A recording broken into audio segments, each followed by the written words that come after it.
제27장.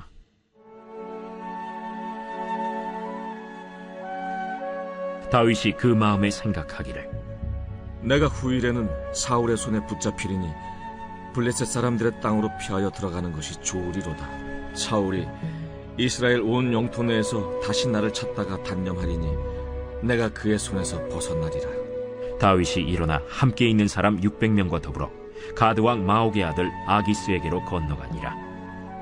다윗과 그의 사람들이 저마다 가족을 거느리고 가드에서 아기스와 동거하였는데, 다윗이 그의 두 아내 이스라엘 여자 아히노함과 나발의 아내였던 갈멜 여자 아비가일과 함께 하였더니, 다윗이 가드에 도망한 것을 어떤 사람이 사울에게 전하매 사울이 다시는 그를 수색하지 아니하니라. 다윗이 아기스에게 이르되, 바라건대 내가 당신께 은혜를 입었다면 지방 성읍 가운데 한 곳을 내게 주어 내가 살게 하소서. 당신의 종이 어찌 당신과 함께 왕도에 살리이까?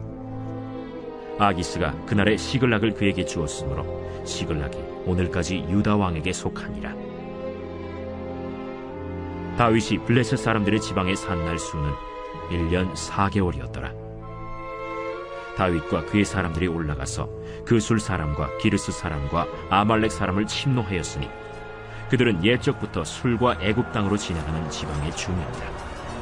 다윗이 그 땅을 쳐서 남녀를 살려두지 아니하고 양과 소와 나귀와 낙타와 의복을 빼앗아 가지고 돌아와 아기스에게 이르매, 아기스가 이르되, 너희가 오늘은 누구를 침노하였느냐?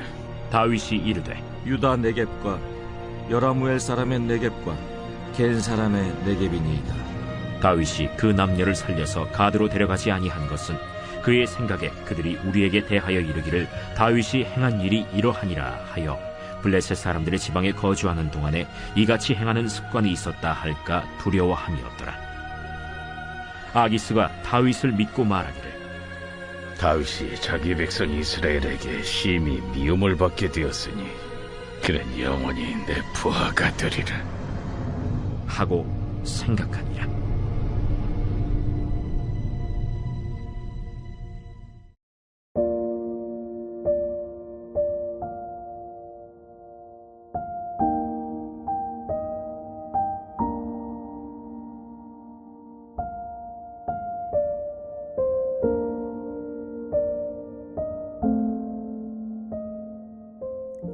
싸울 능력이 없어서가 아닙니다.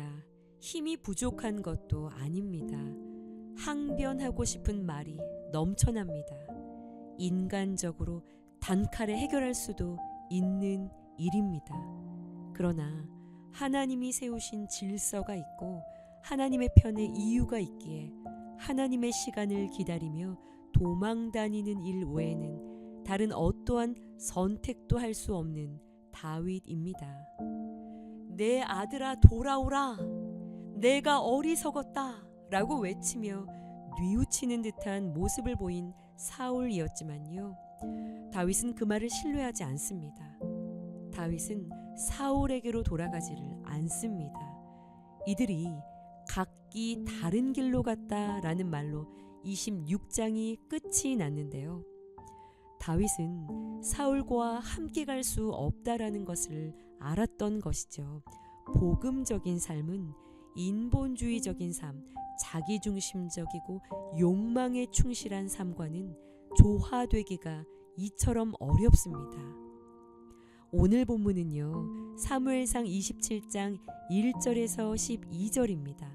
다윗은 지금 8년 정도를 이렇게 사울을 피해 다니는 중인데요, 오늘 27장에서는 다윗의 참 인간적이고 연약한 모습이 드러납니다. 1절에 다윗이 그 마음에 이런 생각을 갖습니다. 후일에는 내가 사울의 손에 붙잡히리니 블레셋 사람들의 땅으로 피하여 들어가는 것이 좋으리로다. 사울이 이스라엘 온 영토 내에서 다시 나를 찾다가 단념하리니 내가 그의 손에서 벗어나리라. 벗어나고 싶은 겁니다. 주님, 도대체 언제까지입니까? 시편 13편에는요, 이런 다윗의 심정이 잘 나타나 있어요. 주님, 언제까지입니까? 내 영혼이 번민하고 종일토록 마음에 근심해야 하는 이 싸움을 언제까지 해야 합니까? 사는 것이 아니었겠죠. 8년이라는 시간 동안 얼마나 짙은 고난의 시간이었을까요? 고난이 길어지며 지친 마음으로 연약함에 다윗은 자신의 마음을 따라 블레셋으로 망명을 갈 결정을 내리게 됩니다.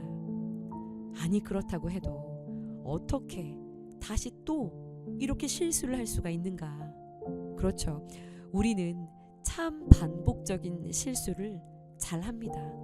도피 생활 초기에 블레셋으로 내려갔었다가 미친 척을 하고 이 블레셋을 도망치듯 빠져나왔던 다윗 아니었나요?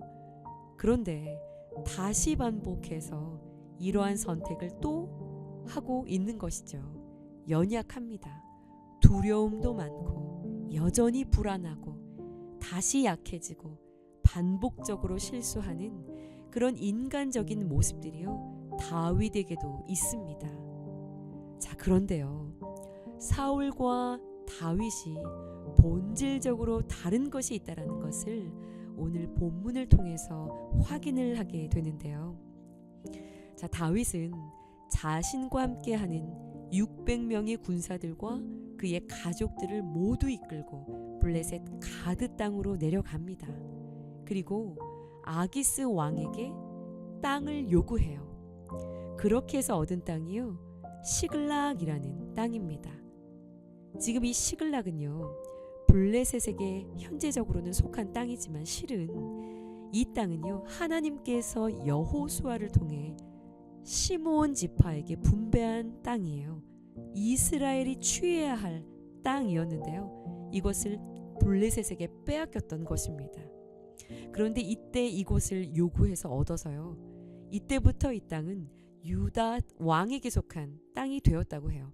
1년 4개월을요 블레셋에 머무는 동안 다윗이 한 일을 오늘 27장은요 명확하게 기록을 하고 있는데요, 그것이 8절 말씀입니다.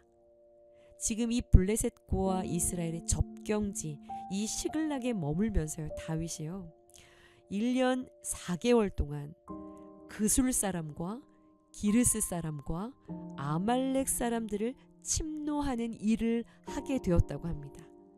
자, 다윗이 이들의 재화에 욕심이 나서 단순히 이들의 것을 빼앗기 위해서 일으켰던 싸움이었을까요? 이것을요, 성경의 전체적인 맥락 안에서 해석을 할 필요가 있는데요, 이것을 그저 살인과 약탈로만은 보지 않아야 할 것 같습니다. 우리가 다윗을 지금까지 묵상해 왔던 그 배경을 가지고 해석을 할 때 말입니다. 지금 다윗이 블레셋에 가서도 멈추지 않고 했었던 것, 이것이 그술과 기르스와 아말렉을 침노한 일이었는데요, 여러분, 이들이 누구인지를 생각해 볼 필요가 있어요. 이들이 누군가요?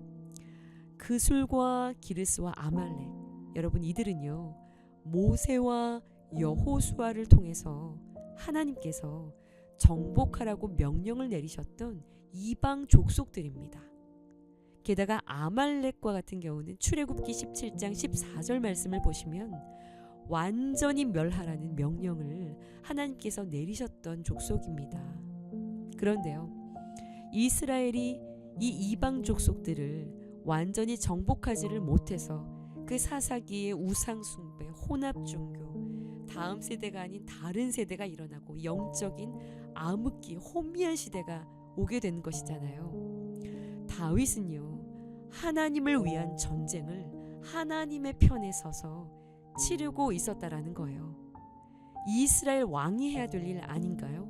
이스라엘 왕이 지금 군사들을 이끌고 엉뚱한 일을 벌이고 있었다면요, 도망자 신세로 연약함이 있지만 그럼에도 다윗의 마음 가운데 꺾이지 않았다라는 것, 꺾이지 않은 것은요, 하나님을 위한 싸움을 싸워야 한다라는 이 하나님의 나라를 위한 뜻과 하나님의 명령에 순종하려는 싸움을 싸웠다라는 것입니다. 연약함 중에도, 고난 중에도 늘 그 중심이 하나님의 나라, 하나님의 뜻에 그 초점이 분명히 맞추어져 있었다라는 것입니다. 오늘 묵상 질문이에요. 다시 드러난 연약함이 있으신가요? 연약함 중에도 중심으로 하나님의 나라를 위한 싸움을 싸우고 계신가요? 완벽하지 못한 다윗입니다. 블레셋으로 내려가고 두려워서 아기스를 속이고 아기스의 눈치를 보고 거짓말도 합니다. 그러나 이러한 부족함까지도 사용하셔서 하나님은 이스라엘의 구원을 이루시고 하나님의 뜻을 이루어 가시는데 이 연약함마저 사용하신다라는 것이죠. 중심이 하나님의 마음에 합했던 자이지 연약함이 없던 자가 아니었어요. 완벽한 자가 아니었다라는 것입니다. 오늘 말씀이 연약함에 휩싸인 우리에게 핑계가 아닌 위로의 말씀이 되기를 소원합니다. 다윗은 중심으로 싸우던 자였어요. 또한 넘어지고 자빠져도 다시 예배하겠다고, 그럼에도 헌신하겠다고 성전으로 걸음을 향하는 싸워내기를 포기치 않는 모든 지체들을 격려하고 힘을 북돋워주는 그런 소망의 공동체로 세워지는데 귀한 미랄되는 말씀 되기를 소원합니다. 우리가 보배를 질그릇에 가졌습니다.